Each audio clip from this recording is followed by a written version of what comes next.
যেদিকে চোখ যায় কেবলই অথই জলরাশি।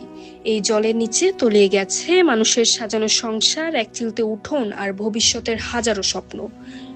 রাক্ষসে বানের জল শুধু ঘরবাড়ি ডুবায়নি, ভাসিয়ে নিয়ে গেছে খেটে খাওয়া মানুষের শেষ সম্বলটুকু। দেশের বন্যা পরিস্থিতির ভয়াবহতা এখন বর্ণনাতীত। লাখো মানুষের চোখের জলে ভারী হয়ে উঠেছে এই ঘোলাটে জলের স্রোত। নিরাপদ আশ্রয়ের খোঁজে বুক সমান পানি নিয়ে ছুটছে মা। বুকে আঁকড়ে ধরে আছেন তার অবুঝ সন্তানকে। কারো আবার ঘরের চালেই কাটছে নির্ঘুম রাত।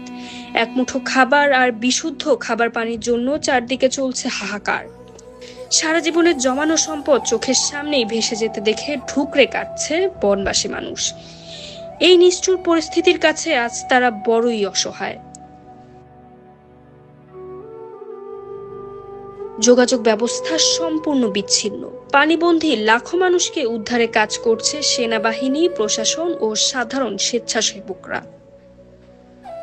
কিন্তু এই বিশাল জলরাশির মাঝে উদ্ধার কাজ যেন এক কঠিন যুদ্ধ। কোনো একটি নৌকার শব্দ পেলেই ত্রাণের আশায় আর্তনাদ করে ছুটছে ক্ষুধার্ত মানুষগুলো। যে কৃষকের স্বপ্নে ফসল পাকার কথা, তার চোখে আজ বোবার কান্না। ক্ষেতের ফসল, গোয়ালের গরু ছাগল আর মাছের ঘের সবই হারিয়ে গেছে বানের জলে। পানি নেমে যাওয়ার পর এই ধ্বংসস্তূপের উপর দাঁড়িয়ে কিভাবে নতুন করে জীবন শুরু করবেন তারা, সেই ভাবনায় দিশেহারা লাখো মানুষ। প্রকৃতির এই রুদ্ররোধ হয়তো একদিন শান্ত হবে, পানি নেমে যাবে, কিন্তু যে ক্ষত এই বন্যা রেখে গেল তা মুছতে সময় লাগবে অনেক। এখন সময় শুধু সরকারের নয়, প্রতিটি মানুষের কাঁধে কাঁধ মিলিয়ে এই অসহায় বানবাসীদের পাশে দাঁড়ানো।